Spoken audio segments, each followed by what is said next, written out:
Community को allot की थी, जो कि उस वक्त हिंदू जिम खाना एसोसिएशन के नाम पे दी गई थी।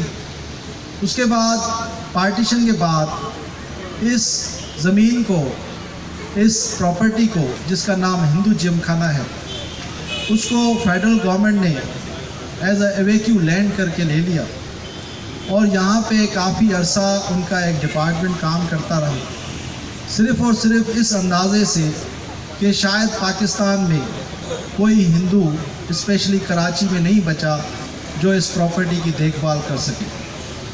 तो उसके बाद first time in the history of Pakistan हमारी शहीद मोहतरमा बेनज़ीर भुट्टो साहिबा की पहली गवर्नमेंट में 1989 में हिंदू जिम खाना को फेडरल गवर्नमेंट से निकाल के प्रोविंशियल गवर्नमेंट को हैंडओवर किया गया और ये एसओपी बनाया गया था कि इस हिंदू जिम खाना की बिल्डिंग को सिर्फ़ और सिर्फ हेरिटेज और कल्चर के हवाले से इस्तेमाल किया जाएगा।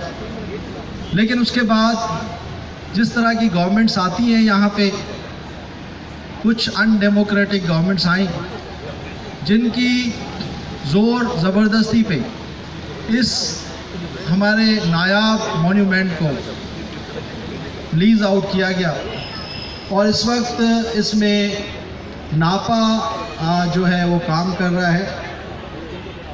हमारी हमेशा ये इल्तिजा रही है, अपील रही है पाकिस्तान यंग हिंदू फोरम की, हमारी पूरी कम्युनिटी की, कि ये मॉन्यूमेंट्स जो हैं ये हमारे लिए लैंडमार्क की हैसियत रखते, पूरे पाकिस्तान के लिए लैंडमार्क की हैसियत रखते। आप जहाँ भी जाएंगे हिंदू जिम खाना का सिर्फ अगर नाम कोई उठाता है तो इस बिल्डिंग का एक अक्स नज़र आता है हर किसी के सामने कि हिंदू जिम खाना की ये मॉन्यूमेंट जो एक आर्कियोलॉजिकल, एक स्टेट ऑफ आर्ट के तौर पे बनी हुई है, इसको हमें प्रिजर्व करना है, इसकी हमें हिफाजत करनी है, इसको हमें उसी ग्लोरी के साथ रखना है जिस ग्लोरी और मकसद के साथ इसको बनाया गया था। और मैं इस फोरम का एक एडवांटेज लेते हुए मैं आपको ये भी बता दूं कि इस पंडाल का जो हमारे चीफ गेस्ट है सैयद खुर्शीद अहमद शाह, उनकी स्टूडेंट लाइफ ही पॉलिटिक्स से शुरू होती है और आज तक उन्होंने अनडेमोक्रेटिक फोर्सेस के सामने झुकना तो दूर की बात, उनकी बात मानना तो दूर की बात, उनको अपने साए के सामने, साए के करीब भी नहीं लाने दिया। और ये ऐसा शख्स जो पहाड़ की तरह साबित कदम रहा है अपने पॉलिटिकल पार्टीज़ के साथ, अपने पॉलिटिकल मिशन के साथ। हम पाकिस्तान यंग हिंदू फोरम की तरफ से, अपनी पूरी कम्युनिटी की तरफ से आपको रेड सल्यूट करते हैं सर, कि you are the champion of democracy and आपकी वजह से वो अनडेमोक्रेटिक फोर्सेस हमेशा आपसे डरती रहीं।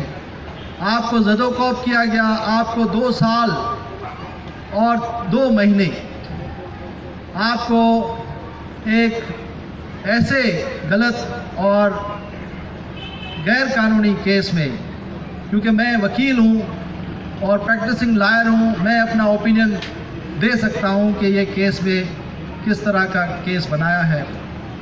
मैं तो ये खुल के कहता हूँ ये गैर कानूनी केस है, जो ज़बरदस्ती एक केस बनाया गया है सिर्फ़ और सिर्फ उस आवाज़ को पीछे रखने के लिए, उस आवाज़ को बंद करने के लिए जो आवाज़ डेमोक्रेसी के लिए हमेशा कौमी असम्बली में गूंजती रही है, गरजती रही है, अपने अवाम के लिए, अवामी मसाइल के लिए, और इन सब चीज़ों को बालातर होके कि जिस बंदे ने हमेशा अपने कौम की, अपनी अवाम की, अपनी कॉन्स्टिट्यूंसी की, आईन पाकिस्तान की, रूल ऑफ लॉ की या डेमोक्रेसी की बात की हो, उस शख्स को आप दबा नहीं सकते।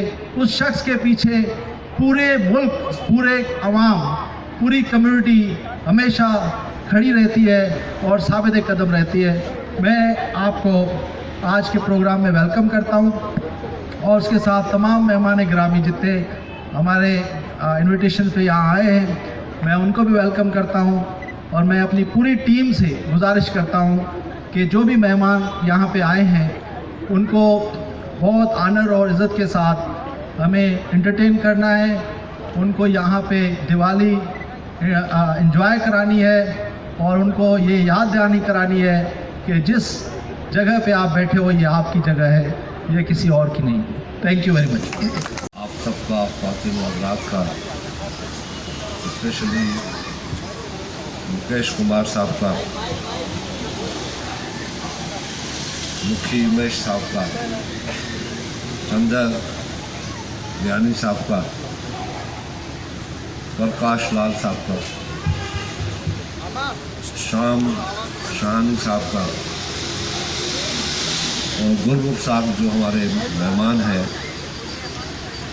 हैं तो हमारे सखर के ही मगर अब मेहमान बन गए और मैं उनको या उनके वालिद को भूल नहीं सकता। कोशिश की है मुकेश ने तो मुझे सियासत में बोलने का मौका फराहम किया है, मगर मैं आपकी खुशियों में कोई ऐसी बात नहीं करना चाहता। आपको मुबारकबाद देता हूँ, वाधायूं चवां थो तव्हां सभिनी खे हुजनि।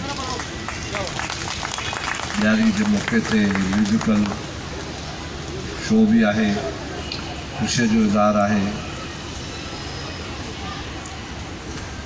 इस मौके पे मैं डर रहा हूँ कि कुछ ऐसे दोस्त भी बैठे होंगे कि हिंदी नहीं समझते होंगे, मगर हिंदू बरादरी की तरफ से ॾियारी का मौका जो होता है वो समझ में आता है कि सब आप सिंध की खूबसूरती का अज़ब मुज़ाहरा करते हैं।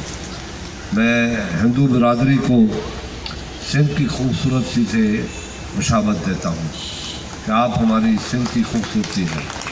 आपका वजूद जो है, मैं हमेशा यहाँ नहीं कह रहा, मैं हमेशा इस बात को बड़े बड़े फोरम पे ये कहता हूँ जब कुछ जातियाँ होती हैं, तो मैंने कहा भाई इनके साथ इतना प्यार दो कि इनको जहाँ भी रहे सिंध की साथ इनकी मोहब्बत कायम रहे।